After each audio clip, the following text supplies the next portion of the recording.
अस्सलाम दोस्तों, अॼु को पंहिंजो मौज़ू आहे फ्रीडम मूवमेंट, यानी कि तहरीक आज़ादी। तव्हांखे ख़बर हूंदी त पाकिस्तान ठहण खां अॻु में ब्रिटिश राज हुयो हिते ऐं ब्रिटिश एम्पायर जी हिते हुकूमत हुई ऐं उहे ई सॼे हिन सब कॉन्टिनेंट खे उनमें मौजूदा पाकिस्तान, इंडिया, बांग्लादेश, ये समूरा एरिया ऐं कुझु बर्मा जा इलाइक़ा, ये समूरा एरिया ब्रिटिश एम्पायर जे कंट्रोल में हूंदा हुया ऐं उन्हनि जी हुकूमत हूंदी हुई ऐं उहे ॿाहिरियां हुआ ऐं फॉरेन पावर जे हिते असां गवर्नमेंट। सो हाणे उन जेका कब्ज़े वारी जेका गवर्नमेंट हुई, ॿाहिरी जेका गवर्नमेंट हुई, उनखे हिते जे माण्हुनि कहिड़े तरीक़े सां भॼायो, उनखे ख़तमु कयो, कीअं आज़ादी हासिल कई। सब कॉन्टिनेंट जे माण्हुनि, इंडिया, पाकिस्तान, बांग्लादेश जा माण्हू शामिल आहिनि। उहा मूवमेंट कीअं हली ऐं उन्हनि अॻु में कब्ज़ो कीअं कयो, उनजो बैकग्राउंड छा आहे, उन सॼे बैकग्राउंड ते, उन सॼी कहाणी ते पंहिंजी प्रेज़ेंटेशन आहे ऐं पाण हाणे शुरूआत कयूं था इन ते। हाणे ही तव्हां मैप ॾिसी सघो था त ही मैप आहे, ईअं सम्झो त 16वीं 17वीं सदी जे दौर खे ही करे थो, रिप्रेज़ेंट करे थो ऐं ॾेखारे थो। त 16वीं 17वीं सदी में त जेके यूरोपियन पावर्स हुया, उन्हनि जूं किथे किथे कहिड़ियूं कहिड़ियूं सेटलमेंट्स। ब्रिटिश इंडिया जी जेका कहानी बाद में शुरू थिए थी, ब्रिटिश एम्पायर जी जेका गवर्नमेंट आहे उहा बाद में स्टार्ट थी, पर उनखां अॻु में जेके यूरोपियन पावर्स हुया जेके यूरोपियन पावर्स हुया, उन्हनि मुख़्तलिफ़ इंडिया जे इलाइक़नि में सेटलमेंट्स ठाहे हुयूं कारोबार जे लाइ ऐं ॿियनि मक़सदनि जे लाइ। ऐं उनमें जेके 3 खां 4 लीडिंग पावर्स हुया, उन्हनि में पोर्चुगेज हुया, इंग्लिश पावर हुयो, इनमें फ्रेंच हुया, डच हुया। ये मुख़्तलिफ़ मुल्क हुया जिन जूं कंपनीज़ मुख़्तलिफ़ नालनि सां इंडिया ऐं साउथ ईस्ट एशिया जे मुल्कनि में पंहिंजा कारोबार कंदियूं ऐं कारोबार त छा, पर उन्हनि अॻियां हली करे पंहिंजूं नंढियूं आर्मीज़ ठाहियूं, पंहिंजा उते नंढा नंढा शहर अॻियां, जीअं मिसाल गोवा जो मिसाल आहे, या ॿिया काफ़ी सारा अहिड़ा शहर हुया, अहिड़ा टाउन्स हुया उन्हनि ठाहिया जिते पंहिंजूं फैक्ट्रियूं ठाहियूं, पंहिंजा माण्हू विहारिया, त जीअं उन दौर जो जेको इंडिया हुयो उन ते कंट्रोल करे सघिजे, न सिर्फ़ु इकोनॉमिक जेको बेनिफिट आहे उहो हासिल कजे, पर उन सां गॾु इकोनॉमिक बेनिफिट सां गॾु इक़्तिसादी फ़ाइदे सां गॾु जेको पॉलिटिकल डोमिनेंस आहे उहा बि हासिल कजे। मतिलबु पॉलिटिकल डोमिनेंस बि इन्हनि जो ऑब्जेक्टिव। हाणे हिते तव्हां मुख़्तलिफ़ जेके आहिनि कीज़ हिते ॾिनल आहिनि उहे ॾिसी सघो था त कहिड़नि कहिड़नि मुल्कनि जा हिते जेके हुया, इहे सिंधी में पाण चवंदा आहियूं अॾा हुया जेके, छाकाणि त उते न सिर्फ़ु ही कारोबारी कोठियूं ठाहींदा हुया, ट्रेड जे लाइ सिर्फ़ु सेटलमेंट्स न हूंदियूं, पर उन सां गॾु ही डिफेंस जे कॉन्टेक्स्ट में पिणु इन्वेस्ट कंदा हुआ ऐं पंहिंजा उते सिपाही बिहारींदा हुआ, माण्हू बिहारींदा हुआ, त जीअं पंहिंजनि सेटलमेंट्स खे प्रोटेक्ट करे सघनि ऐं पंहिंजी जेका इकोनॉमिक हेजमनी आहे उहा क़ाइमु करे सघनि ऐं पाण में बि विढ़ंदा रहंदा हुआ। इन्हनि जूं पाण में काफ़ी सारियूं जंगूं थियूं, काफ़ी सारा झेड़ा थिया हिननि जा यूरोपियन पावर्स जा कारोबार ते डोमिनेंस जे लाइ ऐं पॉलिटिकल डोमिनेंस जे लाइ। हाणे हिकिड़ो जेको वाक़ियो आहे, बल्कि हिकिड़ो वाक़ियो न, पूरी हिकिड़ी सीरीज़ आहे वाक़ियनि जी, उहा सम्झणु ज़रूरी आहे। ब्रिटिश ईस्ट इंडिया कंपनी जे ताक़त में अचण खां अॻु में स्पेनिश ऐं जेका ब्रिटिश आर्मी हुई उन्हनि जी यूरोप में पाण में जंग हली पई, उनखे एंग्लो स्पेनिश वार चयो थो वञे, जेका 1585 खां 1604 में जेको आहे विढ़ी वई। इन वार जो वॾो रोल आहे ब्रिटिश एम्पायर खे ताक़तवर बणाइण में ऐं उनजी डोमिनेंस खे इंश्योर करण। इन दौर खां अॻु में 1580 वारे ॾहाके खां अॻु में स्पेनिश जेका नेवल फोर्सिस हुयूं ऐं स्पेनिश एम्पायर हुई, उन्हनि जी समुंड ते हुक्मरानी हूंदी हुई। उहे हुक्मरान हूंदा हुआ समुंडनि जा ऐं मुख़्तलिफ़ नेवल जेके रूट्स हूंदा हुआ उन्हनि जा, उन्हनि ते उन्हनि जो कंट्रोल हूंदो हुओ। पर इन वार खां पोइ, एंग्लो स्पेनिश वार खां पोइ, ब्रिटिश एम्पायर ईअं सम्झो त नेवल फील्ड में डोमिनेंस हासिल करे वरिती। उन में स्पेनिश अर्माडा जो मिसाल मिले थो त स्पेनिश आर्मी इंग्लैंड ते अटैक कयो हुयो। यानी मज़ेदार हकीकत तव्हांखे ॿुधायां थो त स्पेनिश अर्माडा वाज Habsburg Spanish fleet of 130 ships that sailed from Corunna in last May 1588 under the command of Duke of Medina Sidonia with the purpose of escorting an army from Flanders to invade England. Medina Sidonia was an aristocrat without naval command experience but was made commander by King Philip II. The aim was to overthrow Queen Elizabeth. Queen Elizabeth in दौर जेका British crown ते वेठल हुई and her establishment of Protestantism. ॿ फ़िरका हुया उन दौर में। हींअर ॿाहिरि क्रिश्चियनिटी में हिकिड़ा प्रोटेस्टेंट हूंदा हुआ, ॿिया कैथोलिक हूंदा हुआ। कैथोलिक थोड़ा पुराने ख्याल जा हूंदा, प्रोटेस्टेंट जेका हूंदा उन वक़्त में उन हिसाब सां थोरो उन्हनि खे जदीद फ़िरको चयो वेंदो। उन जे विच में हिकिड़ी रिलीजियस पाण में जेका राइवलरी हुई ऐं जेके ब्रिटिश क्राउन हुयो उहो सपोर्ट कंदो हो प्रोटेस्टेंट फ़िरके खे ऐं स्पेनिश क्राउन कैथोलिक्स खे सपोर्ट कंदो हो। The aim was to overthrow Queen Elizabeth I and her establishment of Protestantism in England, to stop English interference in Spanish Netherlands, and to stop the harm caused by English and Dutch privateering ship and disrupt Spanish interest in the Americas. छाकाणि जेको English हुया जेका उनजी fleet हुई उन्हनि जे interest जे लाइ, उन्हनि जे फ़ाइदनि जे लाइ, उन्हनि जी पॉलिटिकल हेजोमनी जे लाइ ख़तरो हुई। वो सम्झंदा हुआ कि अॻियां हली करे असांखे ओवरटेक करे सघनि था। सो इहा जेका वार थी पूरी फ्लीट वठी करे स्पेनिश जेको ड्यूक हुयो वो चढ़ी आयो इंग्लैंड ते। 130 शिप्स जी फ्लीट हुई। इन तस्वीर में तव्हां अंदाज़ो लॻाए सघो था त उनजे विच में जेको थोरो झेड़ो थियो, पर इत्तेफ़ाक़ सां इहो जेको अटैक हुयो इहो नाकाम थियो। इंग्लैंड बची वियो, क्वीन एलिज़ाबेथ बची वई ऐं उनजी हुकूमत बची वई, जंहिं कारण इवेंचुअली ब्रिटिश एम्पायर ताक़तवर थी ऐं उहा पूरे सब कॉन्टिनेंट ते कंट्रोल कयो। ॾिसो पाण में इवेंट्स केॾा कनेक्टेड हूंदा आहिनि। The English victory paved way for British Empire to dominate seas and conquer lands in Asia, Africa and America. तव्हां सोचो जेकर उन दौर में स्पेनिश एम्पायर इंग्लैंड खे फतह करे वञे हा त छा ब्रिटिश ईस्ट इंडिया कंपनी सब कॉन्टिनेंट ते कब्ज़ो करे हा? न, हिस्ट्री कुछ बि हुजे हा, पूरी दुनिया जी हिस्ट्री तव्हांखे कुछ बि नज़र अचे हा। ऐं जेकॾहिं उन ई वक़्त में स्पेनिश एम्पायर जे हथां इन्हनि खे ब्रिटिश एम्पायर वारनि खे इंग्लैंड वारनि खे शिकस्त अची वञे हा त अमेरिका में बि सूरत हाल हींअर जेको तव्हां अमेरिका ॾिसो पिया शायदि इहो बि न हुजे हा। छाकाणि अमेरिकन्स खे या अमेरिकन जेका एम्पायर आहे हींअर पाण ॾिसूं था इन्हनि जा जेके ॿिज आहिनि उहे पिण इंग्लैंड जा आहिनि।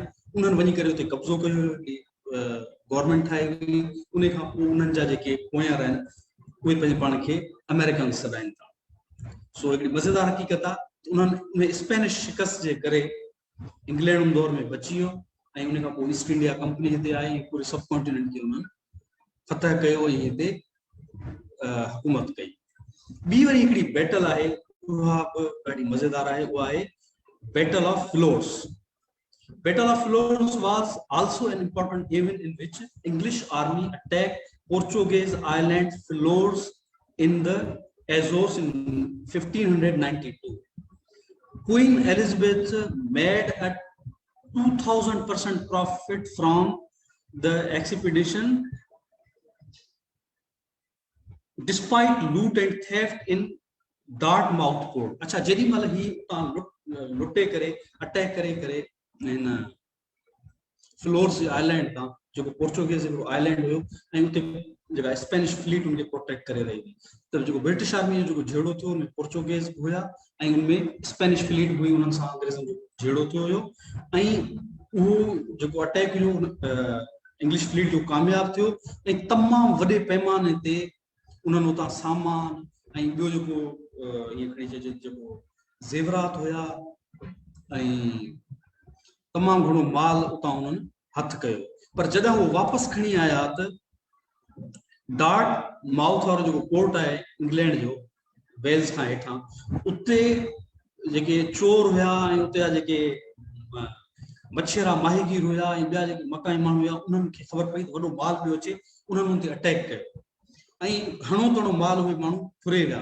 इवन एॾो उहो मामलो हाई लेवल ते पहुतो जो क्वीन एलिज़ाबेथ पाण हुकुम कयो त जिन्हनि इहो माल फुरियो आहे उन्हनि गिरफ़्तार कयो ऐं इहो माल वापसि करणो, छाकाणि एॾे वॾे पैमाने ते काफ़ी सारा बेड़ा रही करे उहे खणी आया हुआ। ऐं उन वाक़िए खां पोइ छो त उन मां तमामु वॾो प्रॉफिट मिलियो इन्हनि जी आर्मी खे, जेका नेवल फोर्सिस हुयूं उन्हनि खे, ऐं उनजो जेको अमाउंट ॿुधायो थो वञे उन दौर में जेको ब्रिटिश क्राउन जी जेका इनकम हुई उन जे अधु जेतिरो सिर्फ़ु उन हिकिड़े अटैक मां उन्हनि खे उहो बेनिफिट थियो ऐं फ़ाइदो थियो, ऐं उहो उन्हनि फ़ाइदो यूज़ कयो। अॻियां जेके उन्हनि जा मिशन्स हुया, जेके नेवल उन्हनि जी प्रेजेंस हुई मुख़्तलिफ़ सीज़ में, उनखे उन्हनि स्ट्रॉन्ग कयो। त इहे ॿई जेके इवेंट आहिनि जेके ब्रिटिश एम्पायर जा या इंग्लैंड जा कनेक्टेड आहिनि ब्रिटिश ईस्ट इंडिया कंपनी सां, छाकाणि इहो ई उहो दौर हुयो जॾहिं British East India company India में पंहिंजी प्रेजेंस खे वधाइण जे लाइ या साउथ ईस्ट एशिया में पंहिंजी प्रेजेंस खे वधाइण जे लाइ पाण पे जितोड़ियो या खणी स्ट्रगल कई।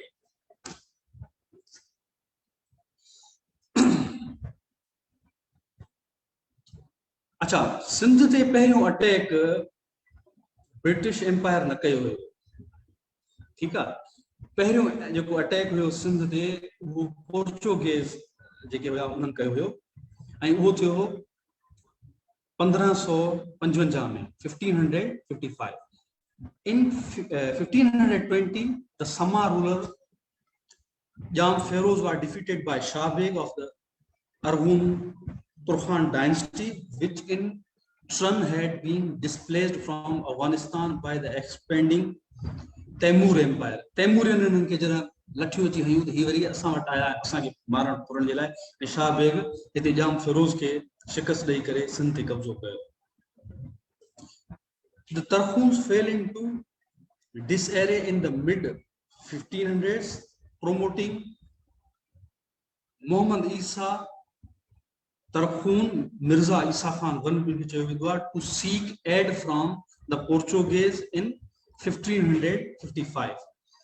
1700 Tarkhuns had already emerged victorious from the conflict after the Tarkhuns refused to pay the Portuguese soldiers. The Portuguese plundered the town, robbing its enormous gold treasury and killing many inhabitants. And so, बाहर वड़न पे असांजे शहर में ठट्टे में उन दौर में उन्हनि खे ॾोकड़ न मिलिया, उन्हनि खे पैसा न मिलिया, पोर्चुगीज़नि खे तुर्खाननि ॾिन, उन्हनि बदिले में वरी असांजो शहर लुटियो ठट्टो ऐं उन ते अटैक कयो। The 16th century Portuguese historian Diogo do Couto described Thatta as one of the richest cities of the Orient. तांदाव लगा सको था तो उन दौर में इन लुटमार का पोइ जो पोर्चुगीज हिस्टोरियन है वो चए तो ठट्टो तमाम वडो अमीर शहर हुयो उन जमाने में। Nevertheless, some Portuguese presence was early in the 16th century with the conquest of Hormuz by Afsono Albuquerque in 1507, which started the relationship with Sindhi. Later in the first decade of 16th century, traders created a factory, and in the end of 16th century, a religious order founded a convent.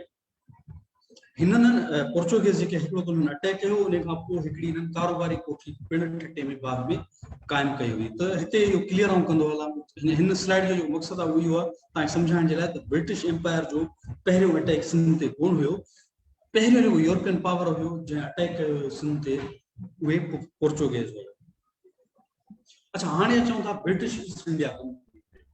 छो त British East India company जे हवाले सां British जेको empire हुई India में उन हवाले सां ऐं पाकिस्तान मूवमेंट जे हवाले सां तव्हांखे क्वेश्चन्स टेस्टनि में अची सघनि था, कंहिं टेस्ट में अची सघनि था, हिन टेस्ट में बि अची सघनि था ऐं उन खां अलावा ॿी का जेकॾहिं तव्हां टेस्ट ॾियो था, को एग्ज़ाम ॾियो था, उन में पिण इन हवाले सां अची सघनि था। British Empire started to influence Indian subcontinent through trade in 17th century, and British East India Company was an organized tool to attain that goal. तो British Empire जो को शुरुआत कई हिते इन्फ्लुएंस करण जी, उहा इन्हनि शुरुआत कई आहे East India British East India company जे थ्रू, ऐं इहो इन्हनि जो ईअं सम्झो त वॾो ऑर्गेनाइज्ड टूल हुयो, ऐं इन जे थ्रू हिननि न सिर्फ़ हिते पर ॿियनि काफ़ी सारे एशिया जे इलाइक़नि में पिण जेको आहे पंहिंजो इन्फ्लुएंस वधायो। The east India company EIC खे चवंदा हुआ was an English and later British joint stock company founded in 1600।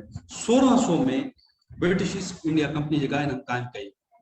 It was formed to trade in Indian Ocean region initially with East Indies। East Indies चवंदा हुआ east जेको आहे Asia जूं जेके south east Asian जेके countries आहिनि उनमें Malaysia अची थो वञे, इंडोनेशिया अची थो वञे, ॿिया मुल्क अची वञनि, उन्हनि में ही जेको आहे कारोबार करण जे लाइ हिननि जी शुरूआत कई।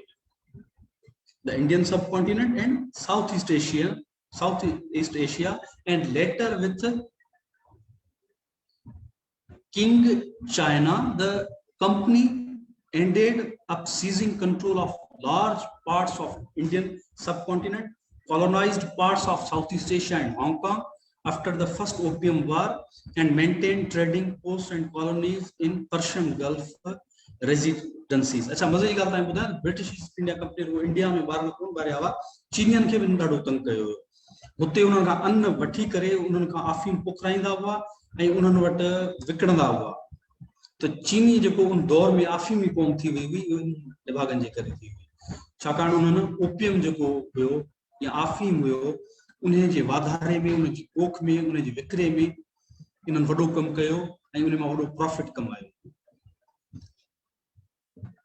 Sir James Lancaster commanded the first East India Company voyage in 1601 abroad the Red Dragon, after capturing a rich 1200-ton Portuguese carrack in Malacca Strait। Malacca Strait हुआ या जेका इते मलेशिया जे वेझो ही आहे। The trade from the booty enabled the voyagers to set up 2 factories, one in Bantam on Java and another in Maluka's Spice Island before leaving। and Spice Island से तो हुआ हियर हिकिड़ो रीजन आहे, here वञा थी Malayan में Indonesia में आहे, उते अञा ताईं मसालनि जी पोखूं थींदियूं आहिनि। त हिननि जेको शुरूआत कई हुई पंहिंजे धंधे जी, पंहिंजे बिज़नेस जी, मसालनि जे कारोबार खां ई कई हुई। हिकु ही मसाला विकिणंदा हुआ, उनखां अलावा जेको आहे अफीम जी पोख कराए मुख़्तलिफ़ इलाइक़नि में ही अफीम विकिणंदा हुआ। ॿई धंधा ई कंदा हुआ ब्रिटिश ईस्ट इंडिया कंपनी वारा। सो हिननि जी शुरूआत जेका हिते थी, पोर्चुगीज़ जेको हुयो हिकिड़ो फ्लीट हुई, उन जो 1200 टन माल हुयो फुरियो, उन जेको फुरियल माल खे ई विकिणी करे उन सामान खे अॻिते वधाए करे हिननि जेको आहे हिकु ॿ जॻहनि ते फैक्ट्रीज़ ठाहियूं। कंपनी शिप्स डॉक्ड एट सूरत इन गुजरात इन 1608। सूरत गुजरात जो पोर्ट आहे, पोर्ट जो टाउन आहे, उते हिननि 1606 में अची करे हिते लंगर कयो। The company established its first Indian factory in 1611 at Masulipatam on the Andhra Pradesh जेका स्टेट आहे करंटली उनजो जिक्र आहे, Andhra coast of the bay of Bengal, and a second at Surat in 1612। बस शुरुआत में इन्हनि फैक्ट्रीज कायम कई, बे ऑफ बंगाल में आंध्र प्रदेश जी कोस्ट ते, ऐं ॿी मौजूदा जेको सूरत आहे उन जी कोस्ट ते जेको गुजरात स्टेट जो शहर आहे। English traders frequently engaged in hostilities with their Dutch and Portuguese counterparts in the Indian Ocean। हाणे ॾिसो ॿाहिरियां ई हिते आयल हुया, हिकु पाण में विढ़ंदा हुया डोमिनेंस जे लाइ, छाकाणि हर को इहो पियो चाहे त मुंहिंजी डोमिनेंस थिए, मां हिते वधि खां वधि जेको आहे माल कमायां, वधि खां वधि इलाइक़नि ते मुंहिंजो कब्ज़ो हुजे। इहा उन्हनि जी स्ट्रेटजी हुई। उन्हनि जी उनमें पोर्चुगीज़ बि शामिल हुया, फ्रेंच बि शामिल हुया, डच शामिल हुया, ऐं इंग्लिश जेका कंपनी हुई ब्रिटिश ईस्ट इंडिया कंपनी, उन्हनि जी इहा ई सोच हुई।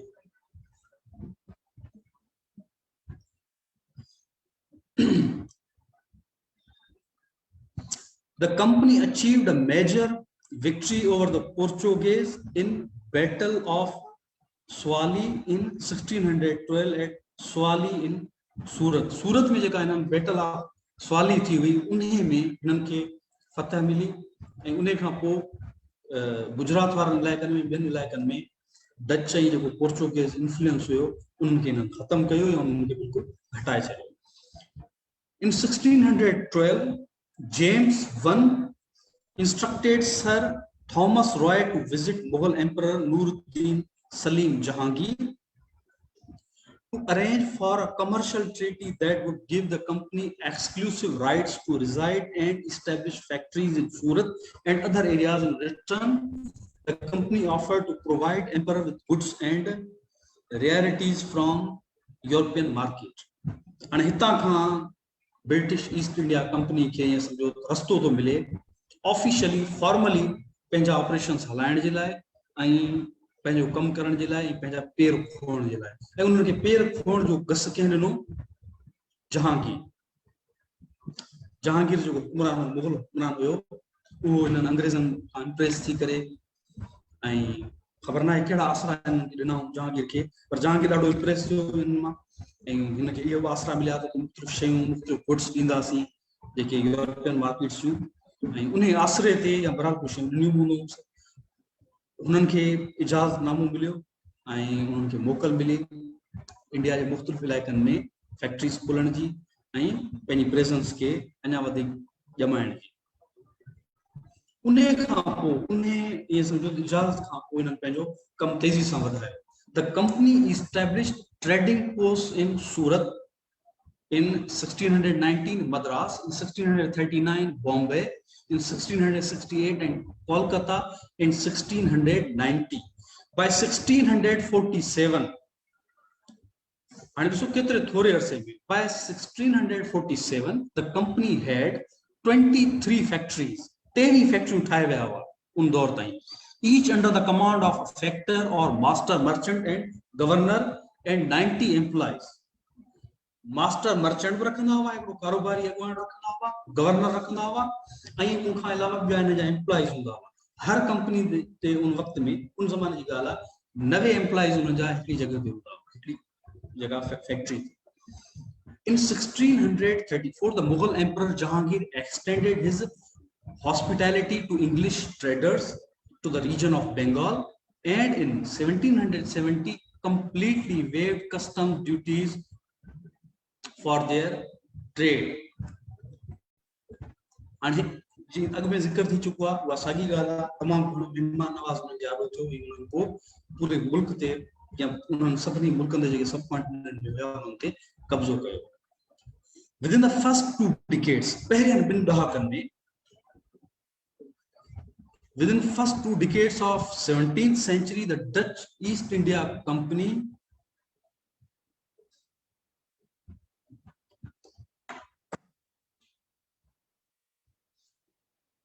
within the first 2 decades, the Dutch East India Company, very needed in Austin-Dinshe Company, you know, specific Dutch में नालो हो, VOC इनके चवंदा हुआ, was wealthiest commercial operation of the world with 50,000 employees worldwide and private fleet of 200 ships. हाणे इन मां तव्हां अंदाज़ो लॻाए सघो था त जेको डच ईस्ट इंडिया कंपनी हुई उहा उन वक़्त में केतिरी हुई। इहो कंपेरिज़न जे लाइ लाइन ॾिनल आहे त डच ईस्ट इंडिया कंपनी 17वीं सदी में दुनिया जी अमीर तरीन कंपनी हुई। ॾिसो उनखे ओवरटेक कयो, उनखे ओवरटेक करे इंडिया ते कंट्रोल हासिल कयो। The great expansion came after 1750 when it had, हाणे ही वरी ज़िक्र आहे ब्रिटिश ईस्ट इंडिया कंपनी जो।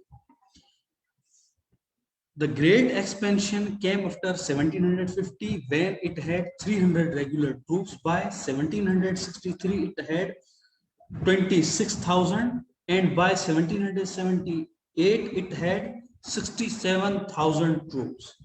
हाणे हू सिर्फ फोकस छा कंदा हुआ, जेके डच हूंदा हुआ उन जो कारोबार ते वधीक फोकस हूंदो as compare to them British East India Company, छाकाणि उनजा पॉलिटिकल ऑब्जेक्टिव्स हुआ, उन्हनि पंहिंजी आर्मी वधाइण शुरू कई। तो 1750 जे वक़्त में जॾहिं उन्हनि वटि सिर्फ़ 3000 सिपाही हुया, त 1778 में उहे वधाए करे उन्हनि 67,000 करे छॾिया। हाणे तव्हां सोचो त हिकिड़ी कारोबारी कंपनी खे एतिरी आर्मी जी, एतिरी फौज जी ज़रूरत छो पवंदी, छाकाणि उनजा पॉलिटिकल ऑब्जेक्टिव्स हुया। As it increased in size, the army was divided into the presidency armies of Bengal, Madras, and Bombay, each of which recruited its own infantry, cavalry, and artillery units. हाणे जॾहिं ही वधी वई त हिनखे मुख़्तलिफ़ प्रेसिडेंसीज़ में इन्हनि डिस्ट्रीब्यूट कयो ऐं हर को पंहिंजे तौर ते माण्हू खणंदो हुयो। After the battle of Plassey in 1757, during which the East India Company's Indian Army under Robert Clive defeated Siraj al-Dula, the Nawab of Bengal, the company established itself as a major player in Indian affairs. 1757 जो time आहे, यो turning point आहे जॾहिं सिराज उल-दौला खे शिकस्त आई, बंगाल जो जेको नवाब हुयो। And soon afterward gained administrative rights over the region of Bengal, Bihar, Midnapur, part of Odisha. Following the Battle of Buxar in 1764, after the defeat of Tipu Sultan, most of South India came under the company's direct rule or under its direct political control. As part of princely state in subsidiary alliance, the company subsequently seized control of regions ruled by the Maratha Empire after defeating them in a siege of wars. The Punjab was annexed in 1849, Sindh in 1843. After the defeat of Sikh armies in first 1845 to 1846 and second जेका वार थिया Anglo सिख wars जेके थियूं आहिनि, उहा आहे 1848 to 49। हाणे इन्हनि जंगनि में पहिरीं इन्हनि शिकस्त ॾिनी सिराज उल-दौला खे 1757 में, उन खां पोइ 1764 में इन्हनि टीपू सुल्तान खे शिकस्त ॾिनी आहे, उन खां पोइ मराठा एम्पायर खे इन्हनि तबाह कयो, ब्रिटिश ईस्ट इंडिया कंपनी। आख़िर में इन्हनि सिंध ते ऐं सिखनि जे जेको पंजाब में जेका उन्हनि जी हुकूमत हुई उन खे इन्हनि ख़तमु कयो। अहिड़े तरीक़े सां इन समूरे इलाइक़े खे सबकॉन्टिनेंट जेके उन्हनि फतह करे वरितो। Company rule in India effectively began in 1757 after the Battle of Plassey with the help of Mir Jafar. And Mir Jafar जो तव्हां ॿुधो हूंदो, मीर जाफर गद्दारी कई हुई, हिकिड़ो जेको सिराज उल-दौला जो जर्नल हुयो, अंग्रेज़नि सां वञी करे मिलियो हुयो। उन खां पोइ ही साहब पाण पंहिंजे उनखे सिराज उल-दौला खे रिप्लेस करण जी कोशिशि कई, पर 3-4 साल खां वधीक पाण रही न सघियो, वरी अंग्रेज़नि सां फिटी वई ऐं हीअ वरी डचनि सां ऐं ॿियनि सां वञी करे मिली अलायंस पियो ठाहे। अंग्रेज़नि खे ख़बर पइजी वई, अंग्रेज़नि ते अटैक कयो हुयो मीर जाफर ते, ऐं मीर जाफर जॾहिं इहो गद्दारी कई 1757 में, उन खां पोइ तक़रीबन 1765 में पाण बि बाक़ाइदा हर शइ विञाए करे पालो थी वेही रही, पाण उन वक़्त में को मरी वियो। And lasted until 1858, when following the Indian Rebellion of 1857, the Government of India Act 1858 led to British Crown assuming direct control of India in the form of new British Raj. हाणे जे थोरो समझी वठो, 1757 में जी इन्हनि कंट्रोल हासिल कयो India में, इहो इन्हनि जो रूल हलियो 1858 ताईं, इहे सम्झो त 101 साल। छाकाणि 1857 में जेका जंग आज़ादी हुई पूरे सबकॉन्टिनेंट में जेका विड़ी हुई, वॾे पैमाने ते उहा जंग थी हुई, जंहिंमें हज़ारनि जी तादाद में जेके हिते माण्हू हुआ उहे मारिया विया हुआ। 6 खां 10,000 जेके ब्रिटिश आर्मी ऑफिसर्स हुया या सिपाही हुया, सोल्जर्स हुया, उहे क़तल थिया हुआ। ऐं इन्हनि ॾिठो त तमामु सूरत हाल ख़राब थी विया। उन खां पोइ ब्रिटिश क्राउन डायरेक्ट कंट्रोल हासिल कयो ऐं हिकिड़ो उन्हनि एक्ट आंदो, ब्रिटिश इंडिया जेको हिते यानी कि उनके गवर्नमेंट ऑफ इंडिया एक्ट जे नाले सां एक्ट आंदो ऐं हिते ब्रिटिश क्राउन डायरेक्ट कंट्रोल हासिल कयो ब्रिटिश राज जे नाले सां। People of Indian subcontinent started a rebellion in 1857 after the outbreak of mutiny in Meerut. The rebels quickly reached Delhi, whose 81-year-old Mughal ruler Bahadur Shah Zafar was declared the Emperor of Hindustan. इन खां अॻु में बहादुर शाह ज़फर बिल्कुल ये समझो तो सिर्फ खाली बगैर अख्तियार जे हुक्मरान हुयो, पर जॾहिं इहा बगावत स्टार्ट थी उन खां पोइ जेके बागी हुया उन्हनि ऐलान कयो त हिंदुस्तान जो एम्परर आहे, जो शहनशाह आहे, वो बहादुर शाह ज़फर आहे, असां ॿिए कंहिंखे कोन था मञूं। इन जंग दौरान War for freedom was one of the most brutal events in Indian history.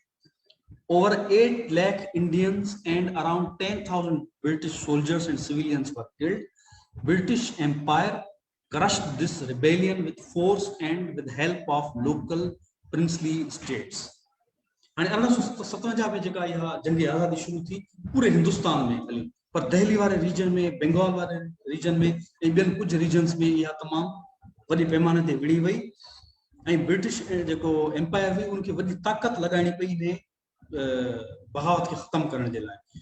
गद्दारनि जी किथे कमी न हूंदी आहे, उन वक़्त में प्रिंसली स्टेट्स मौजूद हुई इंडिया में, गद्दार खोड़ हुआ, उन्हनि गद्दारनि जे ज़रिए इन जेके उन दौर में हिंदुस्तान में या सब कॉन्टिनेंट में जे गद्दार हुया उन्हनि खे यूज़ कंदे इन्हनि इलाही माण्हुनि खे दोखे सां गिरफ़्तार कराए, दोखे सां मराए करे उन सॼी मूवमेंट खे ख़त्म करायो।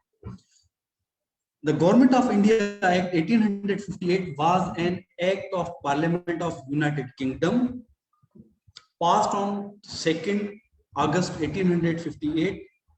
Its provisions called for the liquidation of British East India Company, who had up to this point been ruling British India under the auspices of Parliament, and the transfer of its functions to the British Crown. उनखां अॻु में British parliament खे अख्तियार ॾिनो वियो तव्हां कारोबार बि कयो ऐं रूल कयो, इहो अख्तियार ॾिनल हुयो ब्रिटिश ईस्ट इंडिया कंपनी खे। पर 1858 में जेको एक्ट आयो उन जे थ्रू ट्रांसफर ऑफ पावर थियो ऐं पूरे सब कॉन्टिनेंट जो जेको रूल हुयो ब्रिटिश क्राउन जे डायरेक्ट कंट्रोल में आयो। हाणे ही वो मैप आहे, तव्हां ॾिसी सघो था, जॾहिं ब्रिटिश एम्पायर मुख़्तलिफ़ इंडिया जे इलाइक़नि ते कंट्रोल करे चुकी हुई। ही जेको पिंक ऐं रेडिश तव्हां कलर ॾिसो था, इहे डायरेक्ट रूल जे हेठां इलाइक़ा आहिनि। उन खां अलावा जेके येलो इलाइक़ा आहिनि उहे प्रिंसली स्टेट जा आहिनि, उहे बड़ी नाले मातर हूंदियूं हुयूं, राजा विहारे छॾींदा हुआ, चवंदा तूं वेही करे हुकूमत कर, उनखे बसि ईअं ख़ाली पटको बदल हूंदो हुयो ऐं अख्तियार हुन वटि को ख़ासि न हूंदो हो। ऐं उहो ब्रिटिश जेका इंडिया जी जेका गवर्नमेंट हुई उन ॾाढो जवाबदेह हूंदो हो, हुनजी मर्ज़ी हूंदी हुनखे विहारीनि, उथारीनि या उनजी हुकूमत ख़त्म कनि, सो जवाबदेह हूंदो हो अंग्रेज़नि खे। उनमें खैरपुर रियासत, बहावलपुर रियासत, राजपूताना जो रियासतूं हुयूं ऐं हैदराबाद जा जेके नवाब हुया उहे उनमें शामिल हुया। सो ये मुख़्तलिफ़ रियासतूं हुयूं जेके उनजे कंट्रोल में हुयूं। बाक़ी ॿिया जेके इलाइक़ा उन्हनि में उनजो डायरेक्ट कंट्रोल हूंदो हो। ऐं मूं जीअं तव्हांखे शुरू में ॿुधायो पिए कुझु जिन जा बर्मा जा हींअर हाणोको जेको म्यांमार आहे उन जा कुझु इलाइक़ा ऐं कुझु उनजा थाईलैंड जा इलाइक़ा बि जेको आहे ब्रिटिश इंडिया जे हिसे में ईंदा हुआ, शामिल हुआ। Start of freedom movement. The movement spanned from 1857 to 1947. अच्छा, यार इन्हनि जेका बगावत हुई उहा दबाए त छॾी हुई ब्रिटिश एम्पायर, पर मूवमेंट मुकमल तौर ते ख़त्म न थी हुई, हल्की फुल्की तरीक़े सां उहा मूवमेंट हलंदी रहंदी हुई ऐं उन खे पोइ अॻियां हली करे माण्हुनि पॉलिटिकल तरीक़े सां उहा मूवमेंट हलाई, मुख़्तलिफ़ पार्टीज़ ठाहे करे पीसफुल तरीक़े सां उन्हनि जदोजहद कई ऐं अञा वधीक ऑर्गेनाइज तरीक़े सां पंहिंजी मूवमेंट खे हलायो। The first nationalistic revolutionary movement of for Indian independence emerged from Bengal. हाणे जेका पहिरीं जेका हिकिड़ी चइजे त इनकलाबी क़ौमी तहरीक जेका शुरू थी ब्रिटिश इंडिया में उन दौर में, उहा बंगाल खां शुरू थी।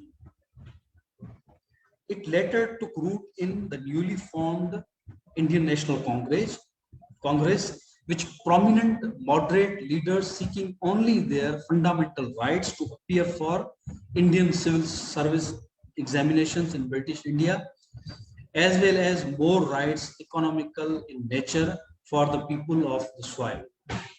हाणे 1885 में जेका इंडियन नेशनल कांग्रेस हिकिड़े अंग्रेज कामोरे जी ठहियल हुई, अंग्रेज कामोरो हुयो, उन इहा कांग्रेस ठाही हुई ऐं उन्हनि जो जेको बुनियादी मक़सदु हुयो जेके इंडियंस आहिनि उन्हनि खे इंडियन जेका सर्विस आहे सिविल सर्विस उन में पहुचाइण जे लाइ उन्हनि जी राह हमार कजे, उनजी कैपेसिटी बिल्डिंग थिए, उहे वञनि ऐं ईअं सम्झो शुरूआत में हिन जो कमु सिर्फ़ु करियर काउंसलिंग वारो हो। इंडियन जेके माण्हू हुआ उन्हनि जी करियर काउंसलिंग जे लाइ कैपेसिटी बिल्डिंग जे लाइ शुरूआत में कमु कंदा हुआ।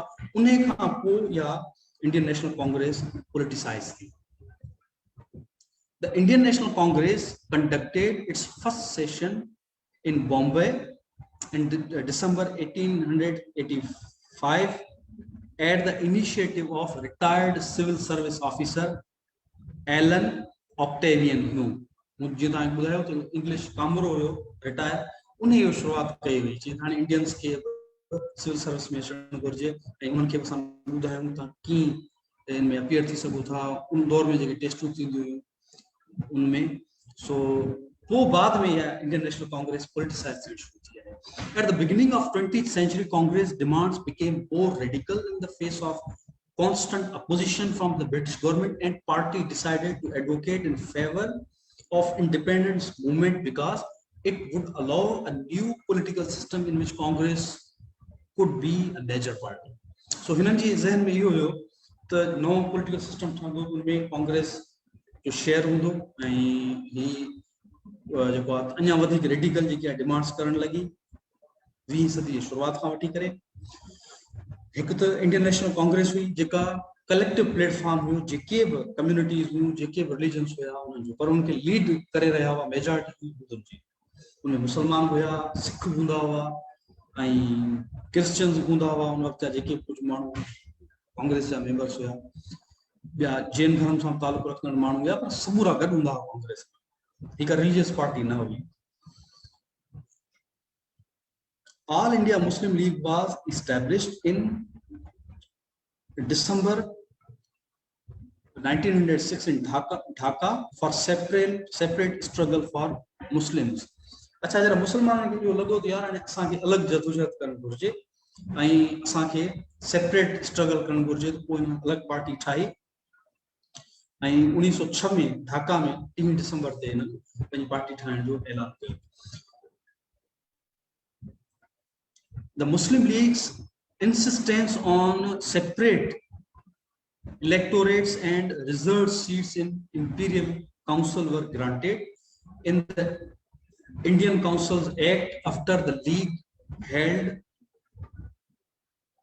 protests in India and lobbied London. इन जी शुरुआत खां वठी करे इहा कोशिश हूंदी हुई त असांखे सेपरेट हिकिड़ी एंटिटी तौर तस्लीम कयो वञे ऐं असांखे असांजूं सीटूं अलॻि सां रिजर्व हुजनि त जीअं असां आसानी सां असेंबलीज़ ते पहुची सघूं ऐं मुख़्तलिफ़ जेके उन वक़्त में जेके पॉलिटिकल स्ट्रक्चर ठहियल हुया उन में असांखे पंहिंजी रिप्रेज़ेंटेशन मिली सघे। मुस्लिम लीग जी जेका असल डिमांड हूंदी हुई इहा हूंदी।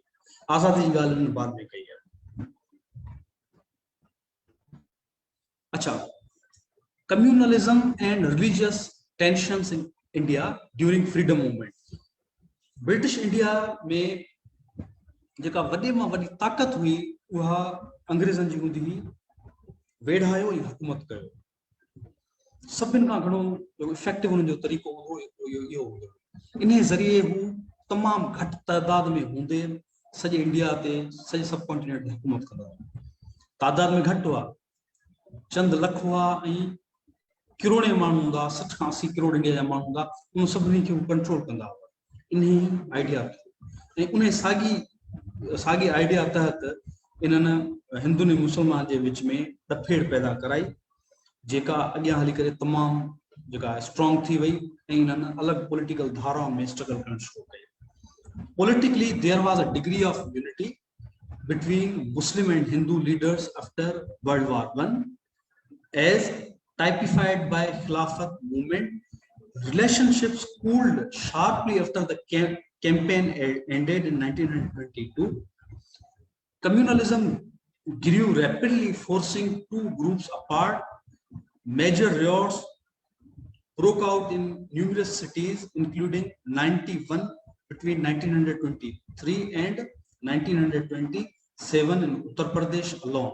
सिर्फ उत्तर प्रदेश में, यूपी में 1923 का 1927 ताईं 91 फसाद थी चुका हो, 91 अड़ा वाक़िया फसादन जा थी चुका हुआ, जंहिंमें मुसलमान ऐं हिंदू पाण में टकराव जो शिकार थींदा हुआ.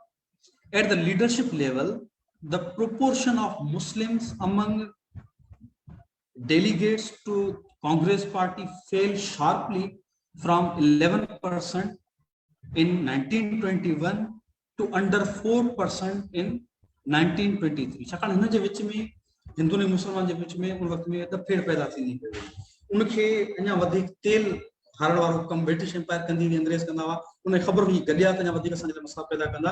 उन जे करे ब्रिटिश एम्पायर ऐं अंग्रेज कॾहिं बि न चाहींदा हिंदू ऐं मुसलमान पाण में गॾिजी करे स्ट्रगल कनि ऐं हू हमेशह इन्हनि खे विढ़ाइण ऐं इन्हनि खे हिक ॿिए खां परे रखण जी कोशिशि कंदा हुआ. Mohammad Ali Jinnah became disillusioned with politics after the failure of his attempt to form a Hindu-Muslim alliance. जिन्ना साहब जी शुरुआत खां वठी करे इहा कोशिश हूंदी हुई त हिंदू ऐं मुसलमान पाण में गॾिजी करे स्ट्रगल कनि. इहो ई रीज़न हुयो त शुरुआत में जिन्ना साहब, मोहम्मद अली जिन्ना साहब कायदे आज़म हुया ई हिन में कांग्रेस में, मुस्लिम लीग उन्हनि बाद में ज्वाइन कई आहे. त हू हिकिड़ो दौर अहिड़ो आयो तमामु मायूस थी विया ऐं मायूस थी करे वापसि इंग्लैंड हलिया विया हुआ. उन्हें चयो हिंदू ने मुसलमान जो पाण में ठाह थिए कोन थो ऐं पाण में गॾिजी करे जदोजहद कनि कोन था, सो मुंहिंजो सियासत में रहण जो फ़ाइदो न आहे. ऐं 1920 वारे ॾहाके में ये वापस ब्रिटेन हलिया विया. The leadership of the league was taken over by Sir Muhammad Iqbal. अच्छा इहो दौर हुयो जॾहिं अलामा इक़बाल टेक ओवर कयो, who in 1930 first put forward the demand for a separate Muslim state in India. The two-nation theory, the belief that Hindus and Muslims were two different nations who could not live in one country, gained popularity among Muslims. मुसलमाननि जे हिंदुनि जे विच में अॻु में ई दफ़ेड़ हो ऐं मुसलमाननि खे हिकिड़ो पॉलिटिकल टूल या जवाज़ खपियो पिए पंहिंजे पाण खे अलॻि करण जो, ऐं उहो उन्हनि खे अलामा इक़बाल जी टू नेशन थ्योरी जे ज़रिए मिली. छाकाणि उन में हिक ॿिए सां पाण में हूअं ई कोन ठहंदा हुआ, उन जे विच में एतिरा सारा फसाद थी चुका हुआ. उन्हनि फसादनि खे वधाइण में ब्रिटिश एम्पायर जो, अंग्रेज़नि जो अॻु में ई हथु हूंदो हो. त उन जे विच में जेका दराड़ पैदा थी उहा अञा वधंदी रही, घटी कोन. उहा एतिरे हद ताईं पहुची वई जो जेको टू नेशन थ्योरी हुई उहा तमामु घणी मुसलमान ज़माने में पॉपुलर थी वई. The two-state solution was rejected by the Congress leaders, who favored a united India based on composite national identity. Congress at all times rejected communalism, that is basing politics on religious identity. Iqbal's policy of uniting the north-west frontier province, Balochistan, Punjab, and Sindh into a new Muslim majority state became part of the League's political platform. अच्छा जेसी ताईं वरी जिन्ना साहब वापस आया हुआ तेसी ताईं मुस्लिम league जी ये समझो कि हा पॉलिसी थी चुकी हुई, हाणे उन्हनि खे सेपरेट जेको आहे सेटअप खपे जंहिंमें मुस्लिम मेजॉरिटी वारनि इलाइक़नि में हिकिड़ो अलॻि सेटअप हुजे रियासतनि जो ऐं मुसलमान खे पंहिंजो अलॻि ईअं सम्झो त मुल्क ठही करे मिले. सो ऐं इहा शइ मुसलमान दौर में पॉपुलर थी चुकी हुई, छाकाणि अंग्रेज में न चाहींदा हुआ कि मुसलमान ऐं हिंदू या ॿियूं कम्युनिटीज़ गॾिजी करे उन जे ख़िलाफ़ स्ट्रगल कनि. छाकाणि गॾिजी करे उन्हनि स्ट्रगल कई पई त ब्रिटिश एम्पायर जे लाइ, उन्हनि जी गवर्नमेंट जे लाइ ॾचा पिए थिया, उन जे लाइ मसइला पिए थिया. उनजे करे उहो हमेशह हिते जे माण्हुनि खे पाण में विढ़ाइण, पाण खे हिक ॿिए खां अलॻि रखण जी कोशिशि कंदा हुआ. ऐं एग्ज़ैक्ट उन्हनि जे आइडियोलॉजी मुताबिक़ हिते थियो पिए. मुसलमान ऐं हिंदू पाण में इख़्तिलाफ़ रखी करे हिक ॿिए खां अलॻि थींदा पिया. ऐं छो त कांग्रेस इहो चाहियो पिए त गॾियल हिंदुस्तान आज़ादु थिए जंहिंमें हिंदू मुसलमान गॾिजी करे पावर जो हिसो वठनि. पर मुस्लिम लीग खे इहे ख़दशा हुआ छाकाणि हिंदूज़ मेजॉरिटी में आहिनि ऐं असां माइनॉरिटी में आहियूं. उनजे करे इन्हनि जी मेजॉरिटी जे हेठि असां दॿिजी वेंदासीं, असांखे को राइट कोन मिलंदो. The last stages of self-rule struggle from the 1920s was characterized by Congress adoption of Mahatma Gandhi's policy of violence and civil disobedience, and several other campaigns. Nationalists like Subhash Chandra Bose, Bhagat Singh, Bhaga Jatin, Surya Sen, and Pir Sabatullah Shah preached armed revolution to achieve self-rule.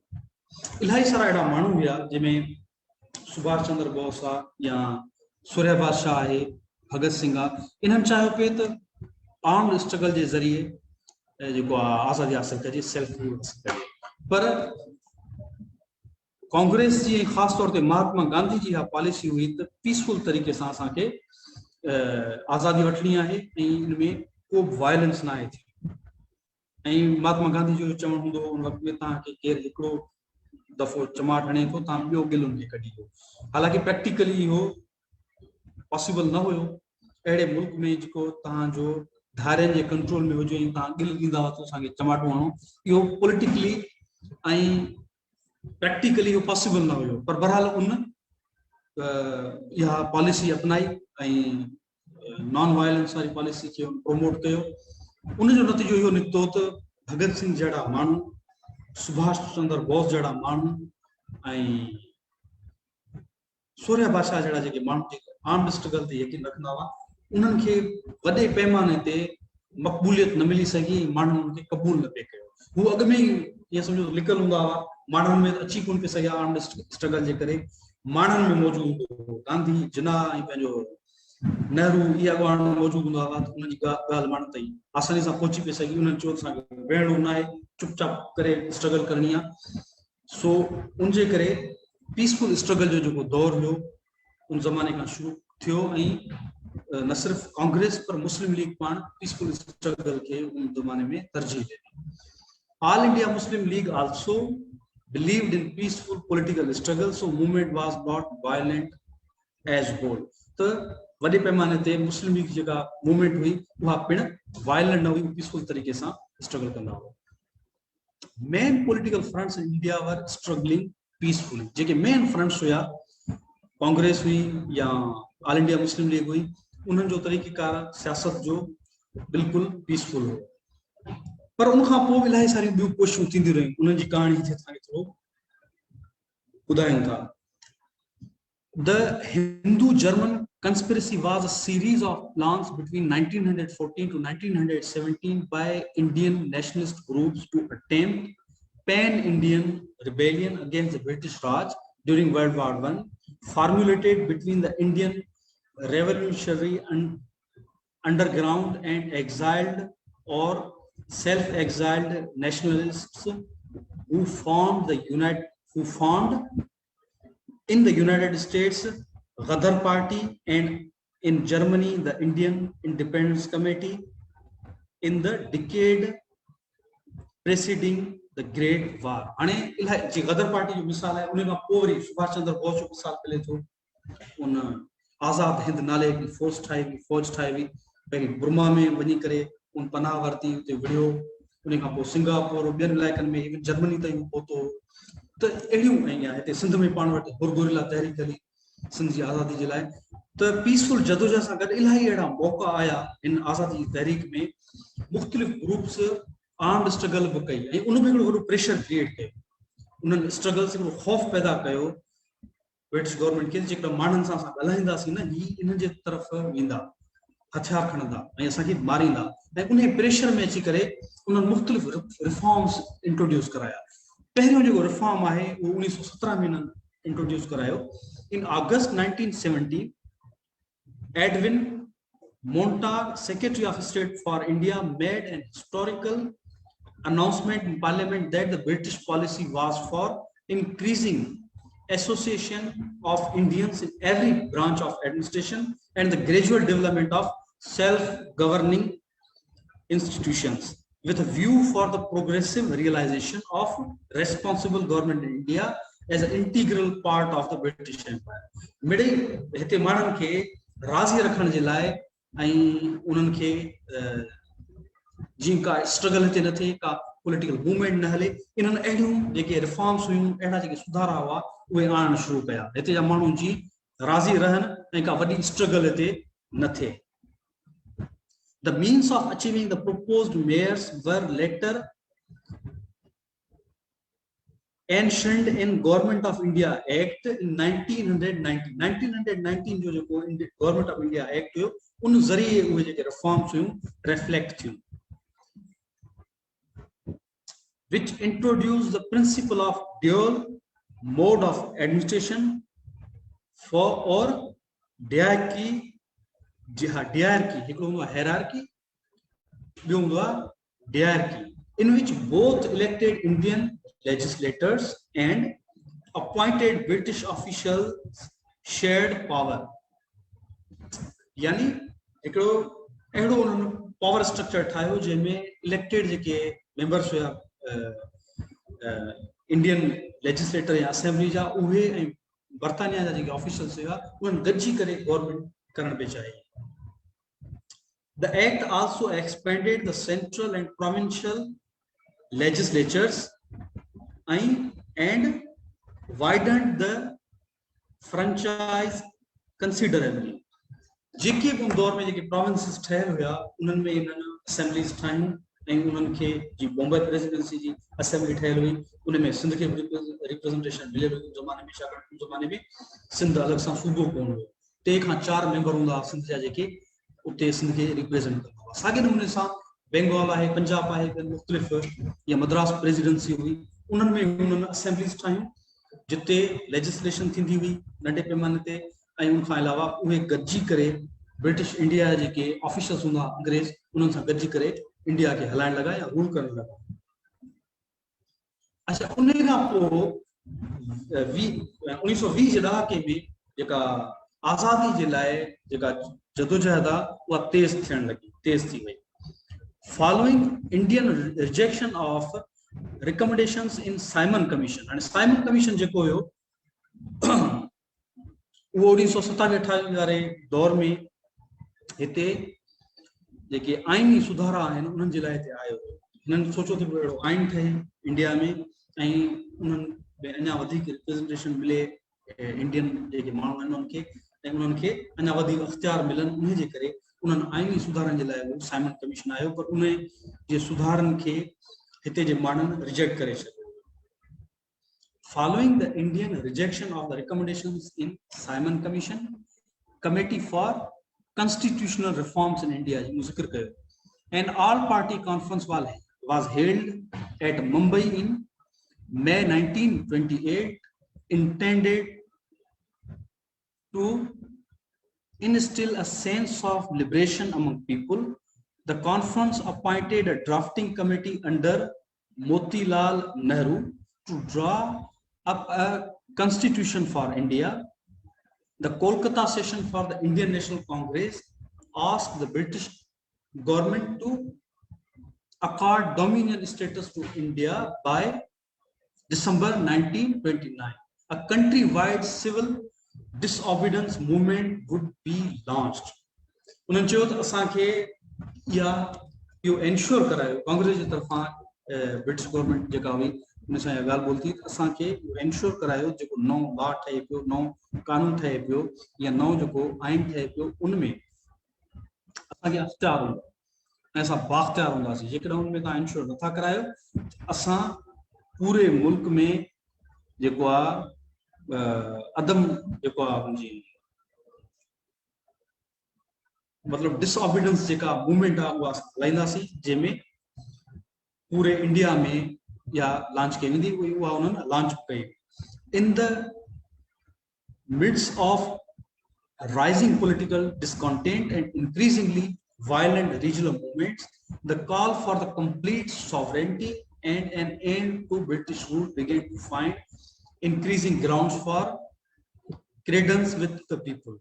उन्हीं ज़माने में खुद मुख्तियारी ऐं आज़ादी जे लाइ पूरे हिंदुस्तान में पूरे सब कॉन्टिनेंट में माण्हुनि जी डिमांड वधंदी वई ऐं माण्हुनि पे चाहियो जेका इहा इंडियन नेशनल कांग्रेस जी डिमांड आहे उन मुताबिक़ असांखे हिते बाख्तियार बणायो वञे ऐं ब्रिटिश गवर्नमेंट जेका आहे उहा असांखे आज़ादी ॾे ऐं खुद मुख्तियार करे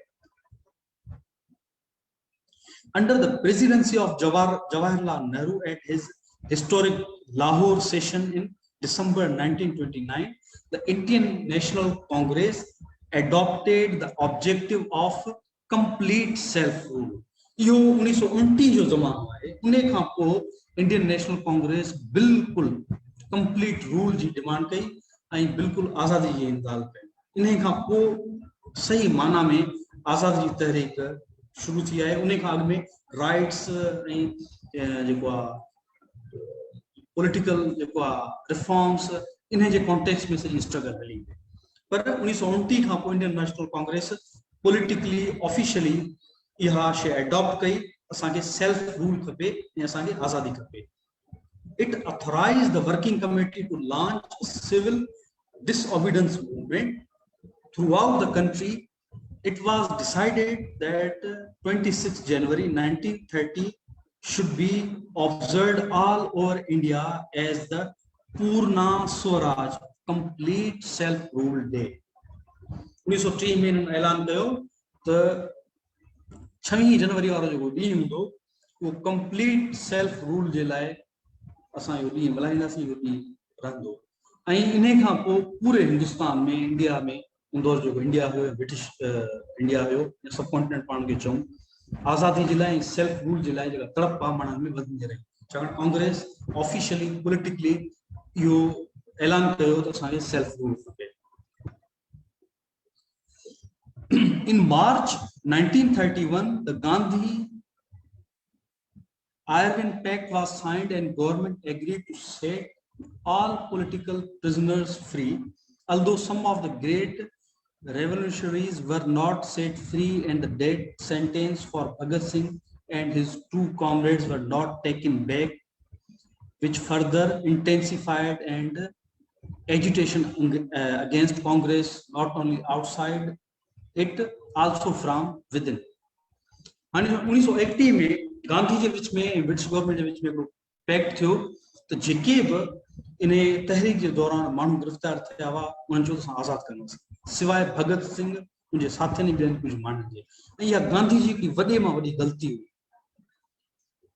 गांधी इहा ग़लती कई त भगत सिंह जे बारे में हुन खां पुछियो वियो जॾहिं त हिन जे बारे में तव्हां छा फ़ैसिलो कयो आहे, त गांधी ख़ामोश रहियो ऐं कोई जवाबु कोन ॾिनो। ऐं गांधी जी ख़ामोशी खे उन्हनि बहानो बणाए करे हुन जी का फांसी जी सज़ा हुई उहा क़ाइमु रखी ऐं भगत सिंह खे जेको आहे मारियो वियो ऐं हिकिड़ी चइजे त उनखे जेको आहे हिकिड़े कूड़े ट्रायल जे ज़रिए क़तल कयो वियो। जेकॾहिं गांधी चाहिया उन टाइम में भगत सिंह खे बचाए पिए सघे। इहो गांधी जे मथां हिकिड़ो ईअं सम्झो त उन शख़्सियत जे मथां हिकिड़ो वॾो सुवालु आहे त उन इहो छो कयो। ऐं अहिड़े माण्हू जेको तमामु नंढी एज में जेको आहे आज़ादी जे लाइ विढ़ियो पिए, उन स्ट्रगल कई पिए, कॉमरेड हुयो ऐं उनजे लाइ हुन आवाज़ न उथारियो ऐं उनखे ईअं मरणु ॾिनो। ऐं जेका गांधी चाहे हा उनखे बचाए पिए सघियो। उन एतिरा सारा ॿिया माण्हू आज़ादु कराया त भगत सिंह जा जेके साथी आहिनि एॾा वॾा ॾोहारी कोन हुया, क्रिमिनल्स कोन हुया, उन्हनि सिर्फ़ु फटाका फाड़िया हुआ इंडिया जी पार्लियामेंट में त जी आवाज़ उन पार्लियामेंट जे थ्रू या उन दौर में जेके अख़बारूं छपजंदियूं उन जे थ्रू पूरी दुनिया ताईं पहुचे, जेके माण्हुनि जी डिमांड्स आहिनि उहे पहुचनि।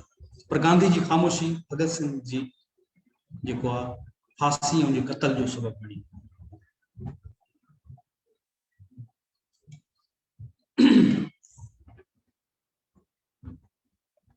हाँ, हाणे अचूं था। For the next few years, Congress and government were locked in both conflict and negotiations until what became the Government of India Act 1935. यो 1935 जो गवर्नमेंट ऑफ इंडिया एक्ट हो, इन एक्ट जे थ्रू ही सिंध के अलग सूबे जी हैसियत मिली ऐं जेको बॉम्बे प्रेसिडेंसी का अलग थी करे इंडिया में ब्रिटिश इंडिया में उस ज़माने में हिकिड़ो अलग सूबो या अलग रियासत थी Sindh. By then the rift between the Congress and Muslim League had become unbridgeable as each pointed the finger at the other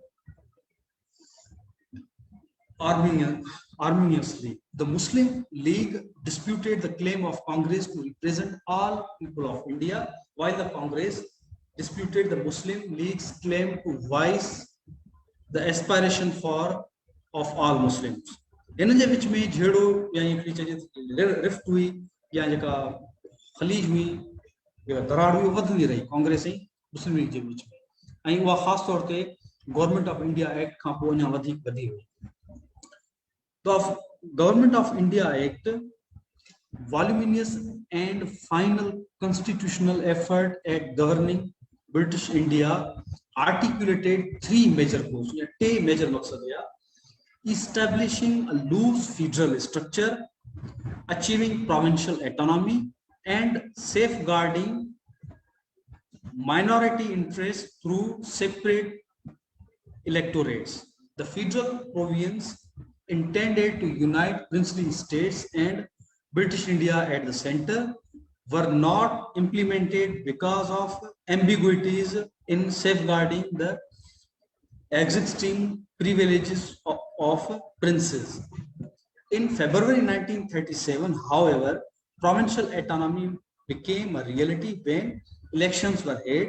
The Congress emerged as the dominant party with a clear majority in 5 provinces and held an upper hand in 2 while Muslim League performed poorly. 1960 वारी election में जेका कांग्रेस आहे उहा वॾे पैमाने ते खटी करे आई ऐं जेको मुस्लिम लीग जी जेका परफॉर्मेंस हुई उन ज़माने में ऑल इंडिया मुस्लिम लीग जी उहा इहा ख़ासि बहितर कोन थी ऐं उनखे के ख़ासि सीटूं उन ज़माने में न मिलियूं. In August 1942, the Congress launched the Quit India resolution asking for drastic constitutional changes which the British saw as the most serious threat to their rule since the Indian Rebellion of 1857. 1942 में यानी quit India movement जेको इन्हनि हलाई resolution pass कयो जेको अंग्रेज़नि जी नज़र में हिकिड़ो वॾो थ्रेट हो उन्हनि जे लाइ ऐं आज़ादी तहरीक खां पोइ वॾे में वॾो अहम वाक़ियो हो उन्हनि जे लाइ जो इन थ्रेट खे उन्हनि महसूसु कयो ऐं उन्हनि सोचियो त तमामु वॾो थ्रेट आहे ऐं उनखे उन्हनि कंटेन करण जी कोशिशि कई. अच्छा, इहो ई उहो दौरु आहे जंहिंमें रेजोल्यूशन ऑफ पाकिस्तान आयो. रेजोल्यूशन ऑफ पाकिस्तान जंहिंखे रेजोल्यूशन ऑफ लाहौर बि चवंदा आहिनि, करारदादी पाकिस्तान बि चवंदा आहिनि. Pakistan resolution or declaration of independence of Pakistan was written and prepared by Muhammad Zafarullah Khan. यो सवाल अची सके थो त रेजोल्यूशन ऑफ पाकिस्तान कंहिं ठाहियो हुयो या कंहिंजो लिखियल आहे? तो लिखियल आहे Mohammad Zafarullah Khan and was presented by AK Zafarul Haq. AK Zafarul Haq उनके प्रेजेंट कयो हुयो, the prime minister of Bengal. अॻे जेके सूबा हूंदा उन्हनि खे प्राइम मिनिस्टर चयो वेंदो. इवन इंडिया में सिंध जो जेको वज़ीर आला हूंदो उनखे प्राइम मिनिस्टर ऑफ सिंध चयो वेंदो, बंगाल जो प्राइम मिनिस्टर चयो वेंदो, छाकाणि उनखे स्टेट जो दर्जो हासिल हुयो उन ज़माने में ब्रिटिश इंडिया में.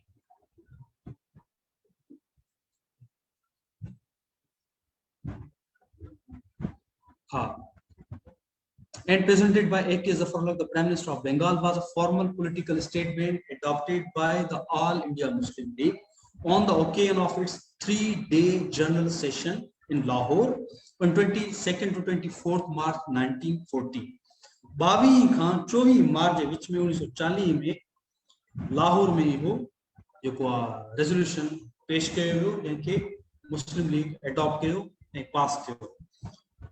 वो छा रेजोल्यूशन छा पे चयो हुन उनजो थोड़ो मतन तव्हां ॿुधायो. The geographically contiguous units are demarcated regions which should be constituted with such territorial readjustments as may be necessary that the areas in which the Muslims are numerically in a majority as the northwestern and eastern zones of British India should be grouped to constitute independent states. Note down this phrase, independent states, in which the constituent units should be autonomous and sovereign. ही line ज़हन में रखो, इहा ई उहा line आहे जंहिंजे बुनियाद ते जेके रियासतूं हुयूं उन दौर में रज़ाकारानी तौर ते पाकिस्तान में शामिल थी हुयूं। ऐं उहा लाइन छा थी चए त जिथे जिथे मुसलमाननि जी अक्सरियत आहे, ख़ासि तौर ते कहिड़ा ज़ोन, वेस्टर्न ऐं जेके ईस्टर्न ज़ोन्स आहिनि ब्रिटिश इंडिया जा, उन्हनि में मुसलमाननि जे रियासतनि ते हिकिड़ो मुल्क ठाहियो वञे, मुसलमाननि जे आज़ाद रियासतनि ते, इंडिपेंडेंट स्टेट्स, आज़ाद रियासतनि ते हिकिड़ो मुल्क ठाहियो वञे जंहिंजा कंस्टिट्यूएंट यूनिट्स यानी कि उनमें शामिल थींदड़ जेके यूनिट्स आहिनि ख़ुदि मुख़्तियार ऐं आज़ाद हूंदा, ऑटोनॉमियस एंड सॉवरन। ये न हींअर जी पाण वटि सेंट्रलाइज सिस्टम आहे, कतई न। असां वटि प्रोविंशियल एटोनॉमी जी ॻाल्हि थी अचे त कुझु माण्हुनि खे जहिड़ो नांग थो ॾंगे, ॿुधो आहे रेज़ोल्यूशन ऑफ पाकिस्तान आहे, इन बुनियाद ते पाकिस्तान ठहियो आहे। ऐं इन खे जेकॾहिं केरु मान नथो ॾिए, सम्झो पाकिस्तान जे आइडिया खां ई उहो इनकारी, ऐं पाकिस्तान जो आइडिया, पाकिस्तान जो रेज़ोल्यूशन इहो थो चवे त पाकिस्तान में शामिल समूरियूं रियासतूं आज़ाद ऐं ख़ुदि मुख़्तियार हूं, इहो पाकिस्तान जो रेज़ोल्यूशन थो चवे। ऐं जेको इनकारी आहे इहो सम्झो त पाकिस्तान जे तस्वर जो इनकारी आहे। The Sindh Assembly was the firstly British Indian legislature to pass the resolution in favor of Pakistan. Sindh Assembly पहली असेंबली हुई, नोट इट डाउन, जंहिं पाकिस्तान जो रेज़ोल्यूशन पास कयो। GM Sayyid, an influential Sindhi activist, revolutionary and Sufi leader, later on the important leaders in the forefront of Sindh independence movement, joined Muslim League in 1938 and presented the Pakistan resolution in Sindh Assembly. A key motivating factor was the promise of autonomy and sovereignty for constituent units. इहो जेको वाइदो हो न त शामिल रियासतूं आज़ाद ऐं ख़ुदि मुख़्तियार हूंदियूं, इन वाइदे जे बुनियाद ते सिंध पाकिस्तान में शामिल थी हुई। ऐं उन वाइदे जे बुनियाद ते ॿिया जेके सूबा हुया, जी बंगाल हुयो या ॿिया जेके हुया शामिल थिया हुआ, उनमें वाइदो इहो हुयो त जेके शामिल रियासतूं हूंदियूं उहे आज़ाद ऐं ख़ुदि मुख़्तियार हूंदियूं। पर उन वाइदे जी ख़िलाफ़ वर्ज़ी करे उन खां पोइ जेके आइन ठहिया उनमें सूबाई ख़ुदि मुख़्तियारी ते धाड़ा हया विया ऐं समूरा जेके खाता आहिनि या डिपार्टमेंट्स आहिनि उहे सेंट्रल गवर्नमेंट वटि रखिया।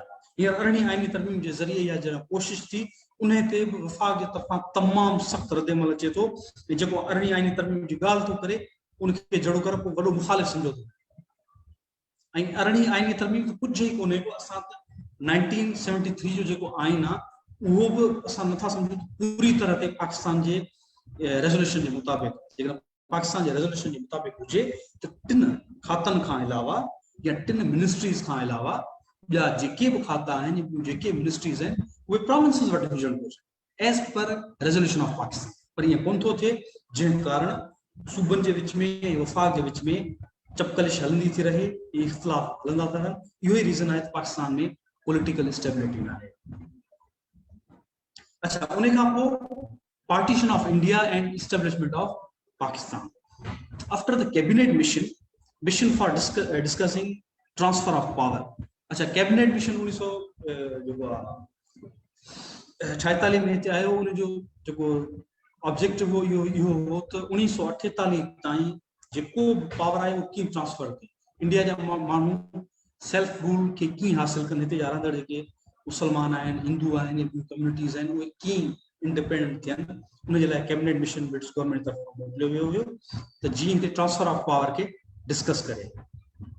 After the cabinet mission broke down, Jinnah proclaimed 16th August 1946 Direct Action Day with the stated goal of peacefully highlighting the demand for a Muslim homeland in British India. जॾहिं इहो ॾींहुं आयो त हाणे इहो तय थियणो हुयो त कहिड़े तरीक़े सां हिंदुस्तान खे या उन दौर जेको ब्रिटिश इंडिया हुयो उन जे रूल खे, उते जेको ब्रिटिश गवर्नमेंट रूल पे कयो, कहिड़े तरीक़े सां उते जे मक़ामी माण्हुनि खे पावर ट्रांसफर थी, उन जे डिस्कशन पे थियो त मोहम्मद अली जिन्ना या कायदे आज़म डायरेक्ट एक्शन डे जो ऐलान कयो प्रेशर क्रिएट करण जे लाइ त असां जेको नारो लगायो आहे अलग मुल्क जो उन खे वेट मिले ऐं पार्टीशन थिए. The British prime minister Attlee appointed Lord Louis Mountbatten as India's last viceroy, giving him the task to oversee British India's independence by June 1948. June 1948 ताईं माउंटबेटन खे टास्क मिलियो उते वञी करे जेको ट्रांसफर ऑफ पावर जो मामलो आहे वो सेटल डाउन कर, उते जेको करणो पवे वो कर, ऐं इंडिया मां जी असां जान छॾाए वठूं. छाकाणि ॿी आलमी जंग में जेको आहे तमामु घणे नुक़सान खां पोइ ब्रिटिश गवर्नमेंट तमामु कमज़ोर थी चुकी हुई ऐं उहा उन ताक़त में न हुई हाणे जो हलाए सघे मुल्क खे. ठीकु आहे. ऐं हिते अची करे हुननि मुख़्तलिफ़ माण्हुनि सां डिस्कशन्स कया, कांग्रेस सां डिस्कशन्स थिया, मुस्लिम लीग सां डिस्कशन्स थिया ऐं आख़िरकार on 14 August 1947 the new dominion of Pakistan came into being with Muhammad Ali Jinnah sworn in as its first Governor General in Karachi. The following day, 15th August 1947, India, now Dominion of India, became an independent country with official ceremonies taking place in New Delhi. Jawaharlal Nehru assuming the office of Prime Minister and with the Viceroy Mountbatten saying on the country's first Governor General. Gandhi remained in Bengal to work with the new refugees from partitioned subcontinent. So यह सॼी कहाणी हुई आज़ादी जदोजहद जी ऐं इन नतीजे में जेको इंडियन सब कॉन्टिनेंट आहे उन में ॿ आज़ाद मुल्क ठहिया, इंडिया ऐं पाकिस्तान. ऐं उनमें जेको फर्स्ट जेको गवर्नर जनरल जेको पाकिस्तान जो उहो कायदे आज़म मोहम्मद अली जिन्ना साहब थियो ऐं होॾां वरी जेको लॉर्ड माउंटबेटन पाण थियो ऐं जेको पाकिस्तान जो पहिरियों प्राइम मिनिस्टर थियो लियाकत अली खान थियो ऐं होॾां जवाहरलाल नेहरू. सो इहा कहाणी आहे. उन खां पोइ जी जेका कहाणी आहे पाकिस्तानी पॉलिटिकल हिस्ट्री जी उहा ॿिए कंहिं सेशन में पाण डिस्कशन कंदासीं. सो अॼु जो सेशन हिते ख़तमु थियो. वरी सुभाणे इंशाल्लाह नए सेशन सां गॾु हूंदासीं. अल्लाह हाफ़िज़.